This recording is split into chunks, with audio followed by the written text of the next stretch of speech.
Hello, good day everyone. You're welcome to my YouTube channel. My name is Pharmacist Goodluck.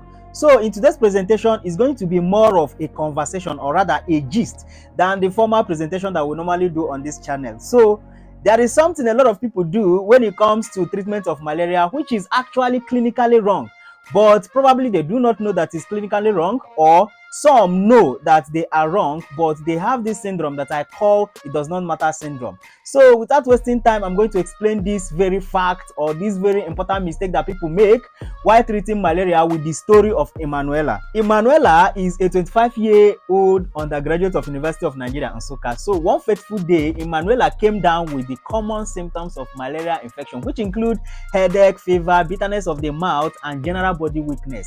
Actually, Emmanuela had good friends. So one of the friends came around and took Emmanuela to the nearby pharmacy. So when they arrived at the pharmacy, the pharmacist on duty suspected that Emmanuela had malaria infection based on his empirical knowledge, but he needed to confirm actually whether it is only malaria infection or whether this malaria infection has been mixed with other infections like typhoid or even other serious conditions. So because of this, the pharmacist quickly referred them to laboratory investigation. So when the lab result came out, it showed that Emmanuela had only malaria infection.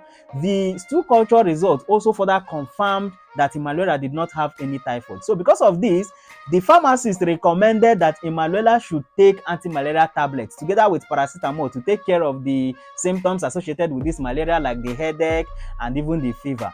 He further also recommended that Emmanuela should take this anti-malaria tablet for 3 days. But Emmanuela did something that is somehow. She objected to this whole recommendation with the fact that she does not like taking tablets, that these tablets, when she takes them, it will hang on the throat. That's funny, right? That she would prefer taking the injections that everybody would take if they have malaria. Those injections that when you take them daily for 3 days, you will be fine. At this point, the pharmacist tried to explain to Emmanuela that yes, the injection is good though, but you still need anti-malaria tablet to complete the course of your treatment. At this point, Emmanuela got angry and left the pharmacy with anger. When she stepped outside, she now called one of her friends that knows how to give injection. I mean, what are friends for? So the friend came around and gave Emmanuela the 3 days injection for treatment of malaria. But something happened. On the first day of the injection, Emmanuela felt relieved. Yay, the drug is working. Hooray, let's go and pop champagne, all those type of things. By the 3rd day of the injection, Emmanuela was already feeling as if she never had malaria infection. Okay, but something happened. Just 7 days after this treatment, Emmanuela started feeling the same symptoms she felt before going to the pharmacy. Does it mean that this malaria infection came back? Yes, it came back. Because just 7 days ago, Emmanuela did incomplete treatment of malaria infection just for 3 days without taking the tablet. Now, here is the deal. The deal is that most of these anti-malaria injections that you are taking are artemisinin derivatives, and the common ones include your alpha-beta artemether, which is your emal, the artemether, and even your artesunate. So when these injections are injected into your body system, they have a very fast onset of action. So because of that, they rapidly clear the malaria parasite from the bloodstream. They act just like when you light up the gunpowder. What you hear is and then the thing will quench. The same thing is applicable to how these anti-malaria injections act. They act very fast and rapid. So because of that, when you take this injection, you almost immediately feel relief.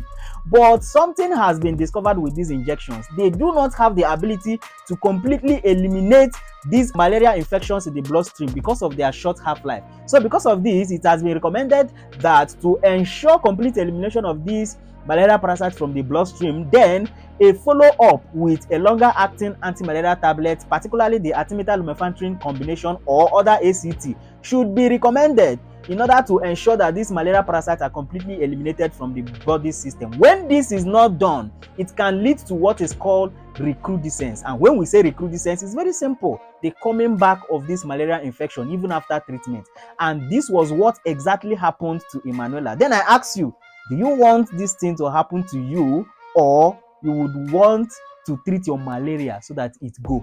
So finally, my candid advice to the general public that have listened to the interesting story of Emmanuela, the undergraduate, is to always ensure that we take a follow-up anti-malaria tablet even after taking the anti-malaria injection, be it a single dose injection, be it a 2-day anti-malaria injection, or be it a 3-day anti-malaria injection. It is still very, very important that we do the 3 days anti-malaria tablet follow-up after this injection to ensure complete elimination of this malaria parasite from our bloodstream, and to also ensure that this malaria parasite do not come back again, a situation where we have already explained as recrudescence, and also to prevent this malaria parasite from building resistance, from developing resistance, thereby making it difficult for even the correct anti-malaria tablets and way of treatment to clear this malaria parasite from the bloodstream. It's just like when you are boiling a bowl of water that contains bacteria that are resistant to heat in an attempt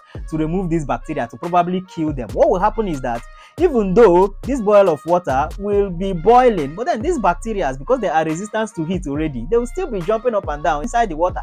So when you bring them out, the bacteria will still be there alive and healthy. So these are the kind of things we are trying to protect you from. So I advise you to take your anti-malaria drug as it should be taken. Now, with this being said, I would like to say thank you very much for your audience. If you have not subscribed to my YouTube channel, please use this opportunity to subscribe. Then I want to use this opportunity to also say thank you very much for finding my YouTube videos worthy to watch. Also, comment, like, and share these videos to 3 categories of people: your friends, your enemies, and your loved ones. See you in my next episode.